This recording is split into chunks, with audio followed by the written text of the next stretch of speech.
Hi everyone, welcome to Mastering Fantasy Design with Poser and Illustrator. My name is Nastasia Peters, although most people just call me Nas. As the title explains, I'll be showing you tips and tricks to create a fantasy scene using Poser and Illustrator. Before we start though, let me tell you a bit about myself. I have been illustrating officially for 14 years now, but I've been told my finger paintings were pretty impressive from when I was a tiny kid.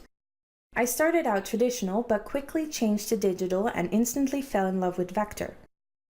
Over the years, I've done quite a bit of freelance work, and for the past couple of months, I have been writing tutorials for Vector Tuts Plus. My work was also featured in Sharon Milne's Adobe Masterclass Illustrator, for which I also wrote a tutorial. Ever since I was a kid, I would come up with creatures and their stories behind them, what they would wear, the weapon designs. So when I figured out I could draw, not splendidly at the time, but well enough to translate approximately what I saw in my mind, I started practicing this skill constantly and of course still am today. In this course, I will be sharing the things I have learned over the last couple of years with you, and I hope you'll come out of it with a tip or trick that you'll be able to use and apply in your own creative works. The reason we will be using Illustrator is in hopes to show you that Vector has very little limits and that you can use Illustrator in so many ways.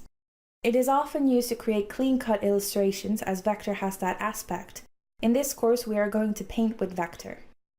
You don't need to know Illustrator by heart to be able to follow the steps we will be going through in this course, but a basic knowledge on the tools will make it easier to understand. The reason we will be using Poser to create our reference with is because anatomy and perspective can be very tricky. I used to work with stock photography a lot, and while I still sometimes do and find it a great tool to use in the creative process, I found there were quite a bit of limitations as well. You can't always find the right pose, or if you do, you can't always find it in the perspective you want it in.